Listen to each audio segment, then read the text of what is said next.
right, everyone. Welcome back to another episode. Today we have Ed Zinkiewicz with us. So welcome to the show, man. Thanks. I'm glad to be here. Thanks for joining me on this one. First thing, if you can, just tell us a little bit more about you and what you do. Well, my name's Ed Zinkiewicz. As we just discussed, the last name looks a lot more complicated than it is.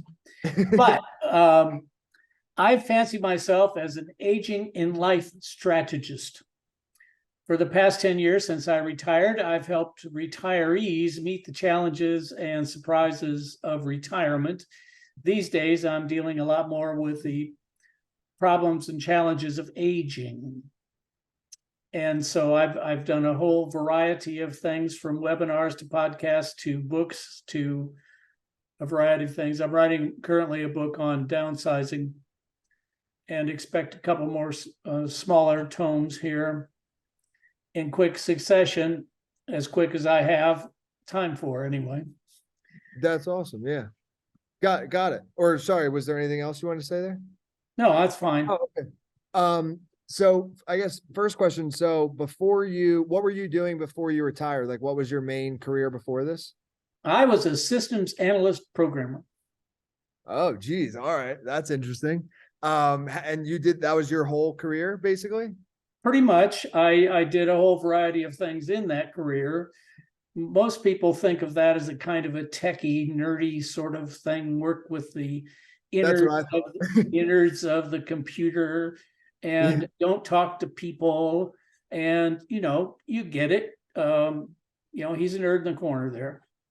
And I was never a nerd in the corner. A systems analyst goes out and talks to people and finds out what kind of problems they're dealing with, then figures out how the computer might be able to help them, and teaches the computer how to do that, and then helps the user get to the place where they're functioning better because of what we did together.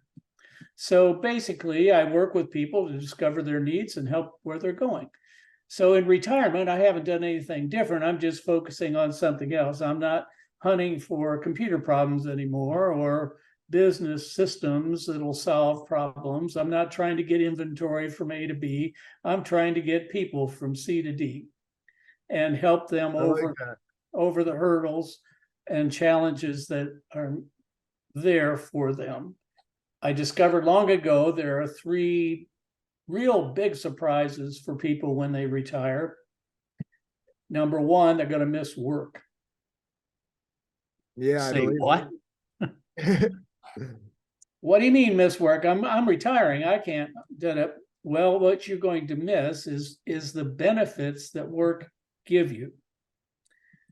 So, for example, I always thought being a systems analyst was a very creative job. And so I wanted to do something in retirement to replace that. I wanted to be able to continue being creative. And by and large, I've done that. So I'm very happy with that. There's a lot of other things. There's 16 or 17 other things that can be missed. You might miss people greeting you in the morning. How is your day? If these are the only people you talk to, yeah, you're going to miss that kind of contact. You might miss somebody telling you where to go when. A boss coming up with a project for you. Some people miss regular schedules. A lady told me once if I don't know what I'm going to do tomorrow morning, I'll just lay around in my jammies all day. Yeah. And that may not be very productive. So that's number 1. Number 2 is you're going to need a whole new set of friends. Now think about that. You just turned around and you left work. What did you leave back there? All your friends.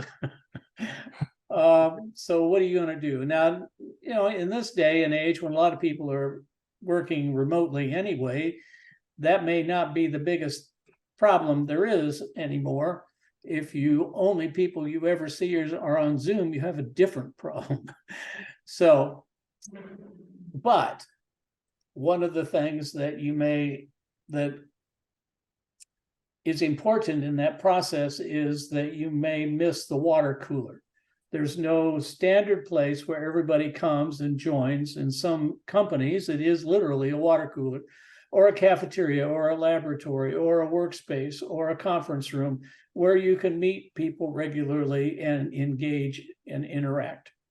And if you don't replace that, you're sitting in your living room, you're looking out the front window, there's not a lot of people walk through there uninvited, I hope.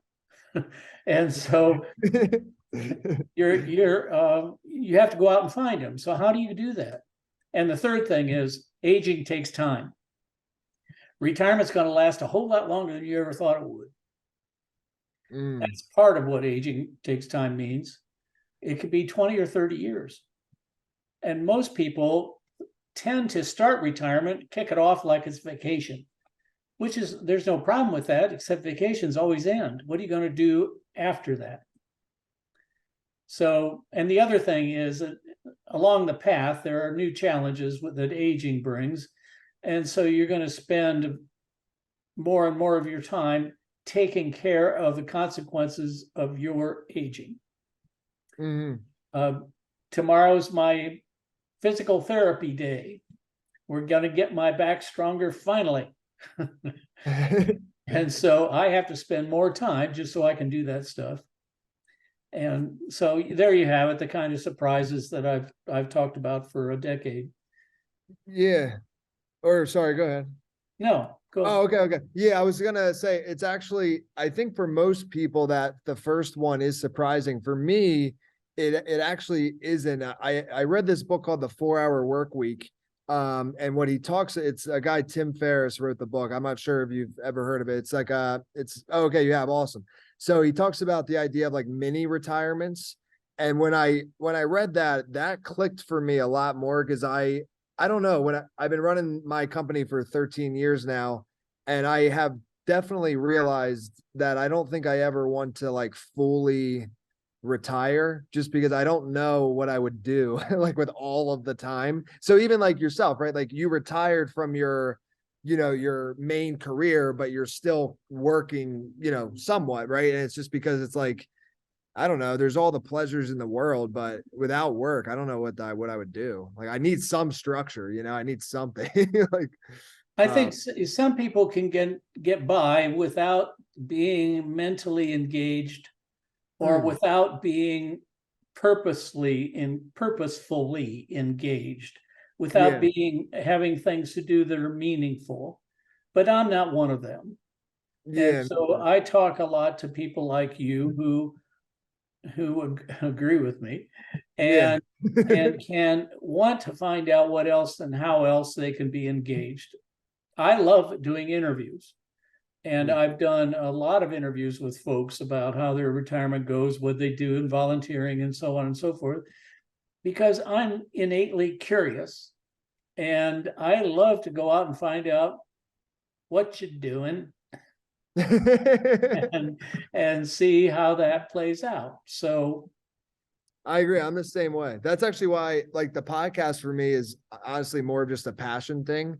Like I'm over 2,000 interviews in like 4 or 5 years I've been doing it. I know I'm really curious, but no, I love your angle. Like you could have, and I apologize if you said you have this, but if you don't, you could have a podcast where you only interview people in retirement and see, like you said, like what they're up to and what they're doing. I think that would be really interesting. I also had an idea. I don't know why I'm telling you this. I just feel intrigued to tell you this. I had an idea of doing a podcast that was called 70 and Up, and only interviewing people that are 70 or older, just because they've like fully, and I mean, you still have more time after 70, but I feel like 70 and up, you're just like, you've lived a long life. Like you definitely have stories, like without a doubt. Like, so I don't know. I might do that at some point. That'd be fun. But so tell me more, the book you said, and just that's actually the business I run. We help people with books, so that intrigued me. What's the book about? And then what tell me more about the book. I'm curious. What you got? Yeah. Well, basically it's 2 parts. Yeah. And it's based on my experience. We just moved to retirement community. And we left a home that we were in for 46 years. we downsized to a 2-bedroom apartment. So we had to take a lot of stuff and either eliminate it or move it Shrink along. And shrink it, right. There, I didn't find a shrinking machine, but if you do, let me know. Yeah, it'd be kind of really, wouldn't that be convenient? Just I'm done with it. Let's put it back in the cabinet about that big and get it out when we need it. That doesn't happen. Sorry about that. Downsizing is a lot more problematic than that. Yeah. So in any event, we discovered a couple things and we set a couple rules. Rule number 1 is you got to get rid of stuff. You can't take it all. Rule number 2 for us was don't put it in the landfill. We got enough stuff in the landfill. We don't have to contribute old furniture or stuff. You know, the 12 extra pencils you got in the back drawer. More than the 12 you're going to use in the next 10 years. So what can you do and where do you put all that stuff? The other part of the business about downsizing and moving has to do with how fast you do it and how you calibrate the loss. And so I tell some stories about different people and different ways to view downsizing. One is I call the big loss. You take all your stuff, get rid of it in a month. My mother did that. I watched her do that. Really? Oh, she wow. had an estate sale, and I was there. She called me up and says, I want you to come to the sale. I said, the sale of what? The house. The house I grew up in? Yeah, that's the one. And this first I'd heard she was moving. First I heard, and she had an auctioneer there, and she had all her worldly possessions strewn out across the yard and in the garage and the house, and people came in and the auctioneer sold them off, and at the end of the day sold the house. Boom. Wow. Now she had taken out what she wanted to put in a 2-bedroom apartment. And so it lasted a little bit longer than that one day. But at the end of the day, she said, there goes all my pretty stuff. Yeah. What she hadn't counted on was the loss hitting her of all that stuff that she, it was not just the stuff. It's the memories of raising 2 kids there, the memories of seeing 2 foster kids there, couple of husbands, a career. She was there for nearly 50 years. Wow. And she was leaving it all behind. So, and she was doing it in a mighty hurry. She had no way of actually processing the stuff that might be more meaningful than not. Yeah. Deal with that. So we wanted to be able to deal with that a little better. The other thing was the model that we sort of emulated was my wife's aunt. She moved from a house where she and her husband raised 6 daughters to a 2-bedroom apartment, or condo, I guess, and then a 1-bedroom apartment, and then a studio apartment, and then she went to a room in her daughter's house where she died. Her daughter was a nurse. So it was kabump, kabump, kabump, kabump. And what she did was to be able to isolate those things that she was going to get rid of this time. And she could say for some of those, well, I'm going to get rid of it. No, I'll keep that for a bit, because she knew eventually she would, and she might be more ready for it next time. So, those things had meaning for her too. That house was, listening to the sounds of the kids, not in her memory of the kids that ran through that house. They were all girls. My wife wouldn't introduce me to any of them until after I married her, because they were each one's prettier than the last one. and they all had boyfriends in and out of there. And I guess the place was a zoo. But that's memories that were there of the jokes. And her husband was a storyteller he was remarkable. And all that she could let go of in pieces. So furniture they got in Guam, the furniture, you get the idea. Yeah. So how are you going to treat your loss if you move? So that's the first part of the book. Second part of the book is, what do you do with the stuff?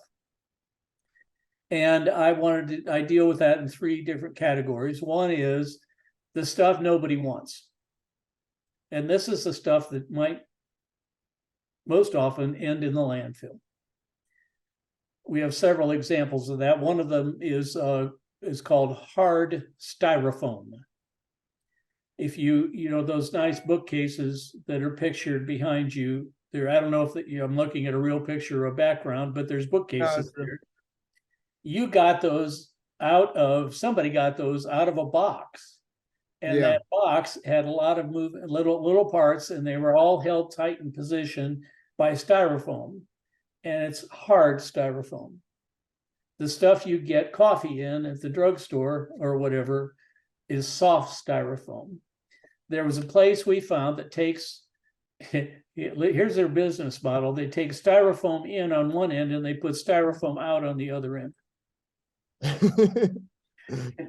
What a nice business. So you take it all in, you chop it all up, you push it in big pressure cookers, and you put them back and you make more hard styrofoam to order for the people who want it. And we took it there so that they can make styrofoam out of it. Now, it didn't keep it out of the landfill, but it kept it out for at least one cycle. So hard to get rid of stuff. You have a drawer, I'm betting, that's got paper clips in it.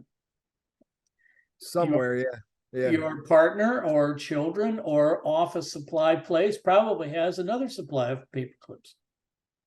Between my wife and I, we had 4 different supplies of paper clips. And that's what you discover when you do the downsizing trick. We're never going to use that many paper clips. So we found a place that takes toilet rolls, that takes old notebooks, that takes paper, that takes construction paper and pens and pencils and blah, blah, blah, blah, blah, blah, blah, blah, and runs essentially a supply cabinet for teachers or craftsmen. So if you want to come and go to Turnip Green Creative Reuse, you can take a lot of miscellaneous stuff that other people will go find useful.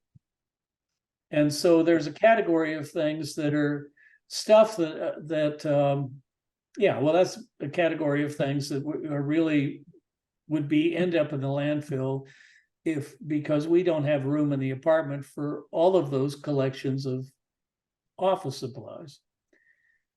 And then the second category is stuff that we cherish, but are duplicates.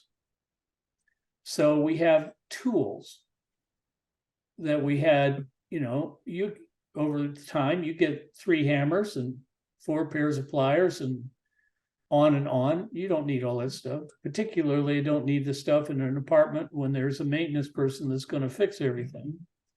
So you have things that you don't need. And then there's stuff that we value highly, but we still can't take. So we had a stamp collection, for example. My wife was an avid stamp collector in her younger years. And what do you do with those? We found a stamp collector who was perfectly happy to go through them. He says, "Oh, look, that's a such and so from somewhere. That was done in umpty year, and there's 3 of them of that color, and blah, blah, blah, blah, blah, blah, blah." Who knew there was so much to know about stamps? But anyway, so stamp collections or glass collections or Hummelware or statuary or whatever. I had my office decorated I love Egyptian art. So I had a lot of parchment paintings. I must have had 2 dozen of them eventually. And we couldn't take all of those. So I got 2 of them over there on the wall, and there's a couple more in the closet. And if I want to redecorate, I can take those 2 down and put the other 2 up. So, but the remaining ones went to people who would value that stuff. So it's a list of the kinds of things that we took that are valuable, but we had no room for. So basically, it's a primer on how to get started with that, how to think about it. Where can you start with your downsizing? Where do you go? How do you find things? We had, and also it's to get you mentally prepared. It takes a long time to get rid of 46 years worth of stuff.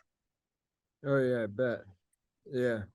So, and particularly if you have the 2 rules that we want people to be able to cherish the stuff we did. Why would we want to throw it out? So basically, is how do you find new homes for stuff?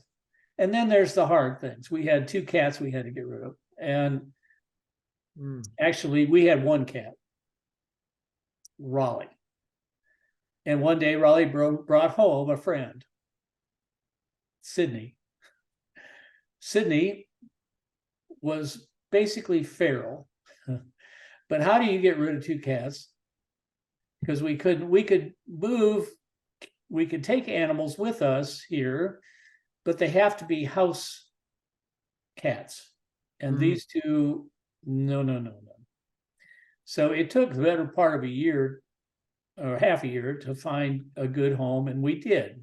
Some lady with a goat farm has lots of cats, dogs and goats, and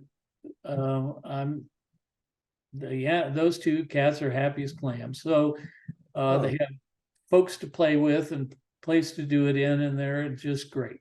So how do you cherish your stuff when it's not going to be your stuff anymore? So that's what the book's about. Interesting. And how are just for our audience, because a lot of them are authors or want to be authors, what's the process that you're doing to to write it? Do you have publisher, just stuff like that? I'm just curious the process you're doing to complete it. No, I'm not famous enough to go say, publisher, you really ought to be interested in me. And so I've never done that route. I've self-published. Got it. And my wife self-published a book. I had 3 books self-published when we started this retirement business that dealt with those 3 concerns, by the way, that I mentioned. And this time, the process is I'm a little wiser because I know that I'm going to want to have speeches about certain elements in this, like the big loss versus the little loss. And I know that I'm going to want to do some videos. So I started with the most complicated one in designing the scripts with the slides for a webinar or a presentation. And I will create videos about the different elements. And so got it. It's what I have is presentation scripts that'll be videoed. I use a program called Prezi Video. Oh yeah, I've heard of that. Yeah. And it lets me sit here, and the slides are right here, and they go off the screen so that the people can see me and concentrate on what I'm saying, and the picture accents what it is. And sometimes it's a word or 2 rather than a picture. But in any event, those scripts are done, and now I'm scraping the copy and putting it in a book and putting in selected pictures. And I'll do the same probably for blog posts and other kinds of things, so that once the book is ready, we'll be able to direct people to the video and the book and so on. That's awesome. So it goes, I visualize it as in terms of visual content down to verbal content. Yeah. Got it. Got it. I guess last question I'm thinking of for you is is this like you helping people with retirement and then with your book? Do you have any plans after that? Or do you think this will be kind of like your last career focus? Like, is this what you're trying to expand, or is there going to be something after that, you think? No, I'm about done. Need to retire. I love it. That was the best response to Yeah. that. Retirement, I vision as having three parts. It's go, slow go, and no go. Got it. And go, my wife and I hit with both feet running. And I wrote the books and I did the podcast and I did the da-da-da-da-da. And I had essentially a 2-year cycle where I started something else. I did 2 years of webinars, 2 years of book writing, 2 years podcast. And we spent this last year moving to an assisted living, not assisted, we had independent living facility next door to assisted, next door to nursing, so that we have a place to transition. And what I've found is we moved here because we were literally slowing down. My wife broke her ankle in January 2nd, 2020. She just about got done with that, and we had COVID. And then the following year, I had a hip replaced. And we began to talk about, we've been talking all along about when we're going to retire, what's our projection for needing a different kind of living environment. And we have a single story house. We had a walk-in shower. We did everything in that house to make it safe, geyser safe, where we would have less chance of falls and all of that. And so that's, but at the same time, I couldn't get my wife out of the house in a wheelchair and feel safe about it. I thought I could she was too heavy. I'm suffering from muscle loss. Same thing you're suffering from as you age. Yeah. It's just that I had a head start on you. And we had 2 steps about that big down to the porch and down to the sidewalk. And it was winter and it was icy, and I didn't want to take a chance of dumping her head first off the wheelchair because I couldn't control it. So it was a wake-up call in terms of what our capabilities were. And having 6 weeks where you lie on the couch with your rear end in the air and packed in ice to make your hip heal faster is a similar kind of event backwards. She wasn't taking care of me. I was taking care of her, and then she took care of me.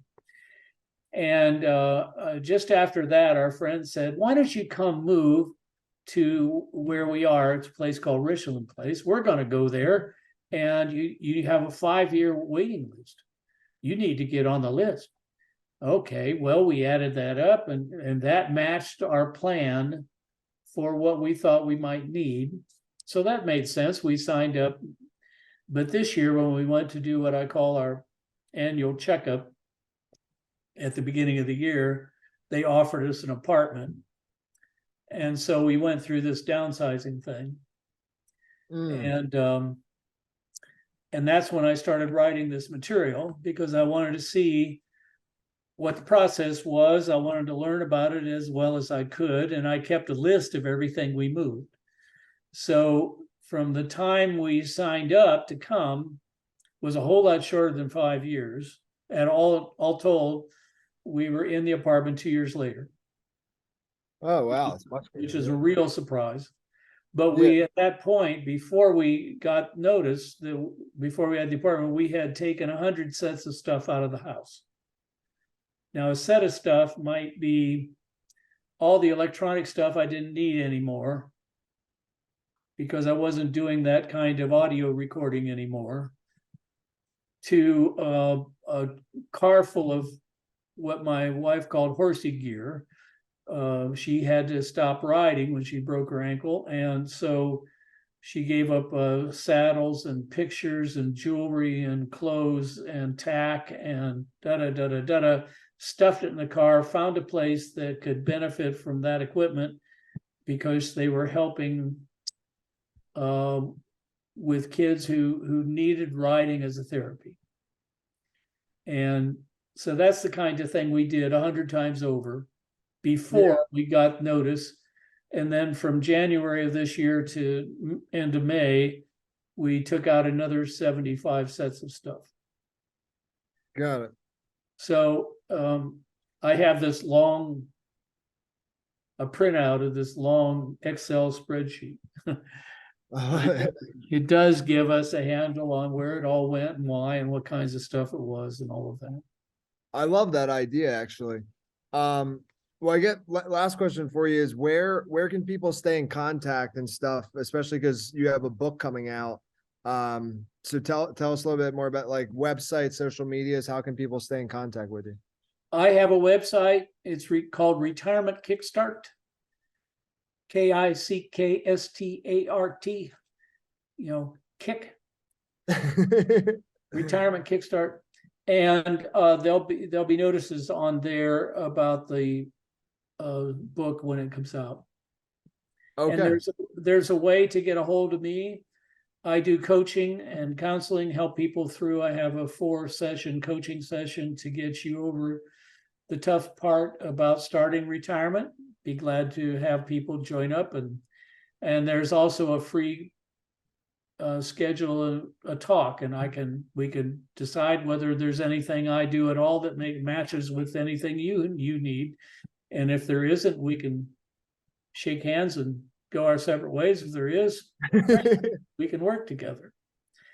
But that's where there's a place you can sign up for that too. And there's a contact form at the bottom. You can also sign up for my newsletter, which comes out about twice a month. Perfect. Thank you very much for coming on, man. I appreciate it. Yeah, you're welcome. I enjoyed it.